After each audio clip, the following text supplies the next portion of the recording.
Hi, it's Pat Gillis here, and tonight I have something that is unique, like a unicorn in the horse world. So I'm going to show it to you, but let me start with this first of all. You know, I remember years ago when we first all started riding, maybe me a little earlier than some of you guys, but you know, people used to take saddles, and they would take a saddle and they would ride it, the one saddle on every horse that they rode. And I remember back in the early 80s, a gentleman came over from Germany.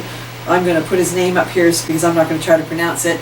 And he explained to us at this clinic that he gave at my farm how a horse's saddle is like, you know, a person's shoe or a boot. You wouldn't wear the same boot and then share it with someone else. You know, you would have your own boot and the horse should have his own saddle. And it made such sense to me at the time. I remember thinking, why haven't we thought of this before? Of course the saddle has to fit the horse, right?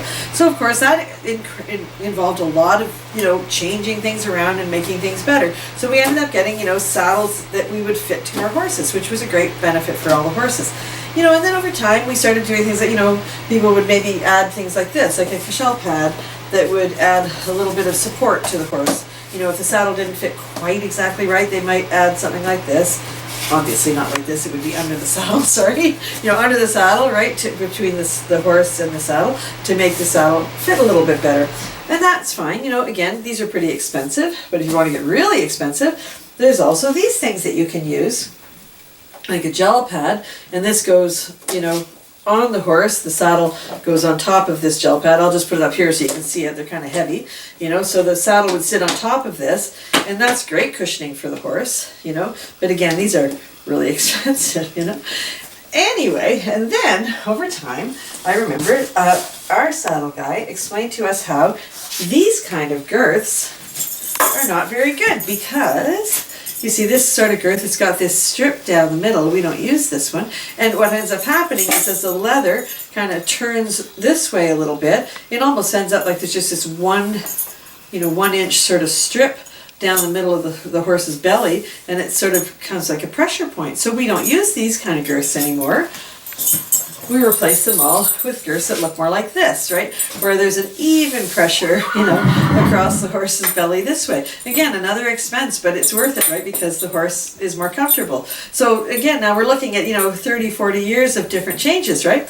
Then we have a couple of horses here who have a real kind of just the way they're built, the saddle tends to slip on them. So this is a thing that we purchased. This is sort of something that a little anti-slip, right? And on the bottom side of it, there's this, sorry, it's a little bit dirty, there's this sort of rubberized material.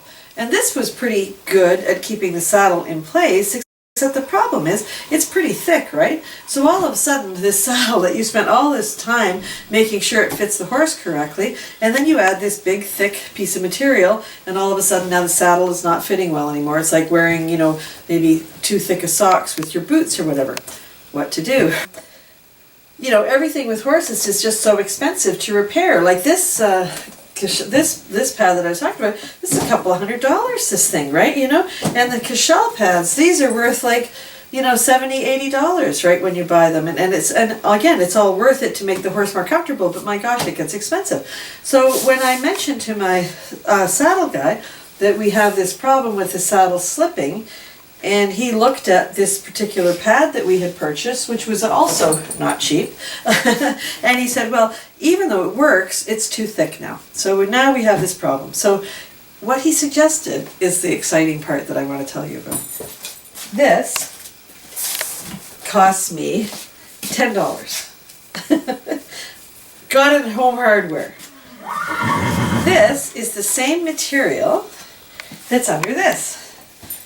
Okay, it's the same material, except I got it at Home Hardware for $10. This is what you would use. You would line your cupboards with this, I think, or something, if you want to.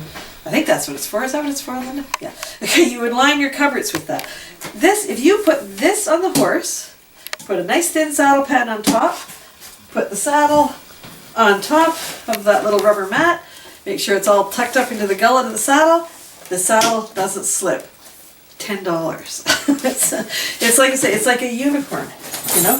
Like I've probably, in all the years I've been working with horses, I have never had anybody in the horse industry give me a suggestion of something that works as well as this does and only cost me $10. So that's my excitement for the week. It probably means more to me than it does to you, but I just thought I would share that with you because it was the best thing ever. So if you're watching this anywhere besides at our blog, go on over there, scroll down, leave a message. Let me know if you've ever come across a really inexpensive fix like this, because I think it's just the coolest thing ever. And in the meantime, remember to thank your horse. We'll see you next week.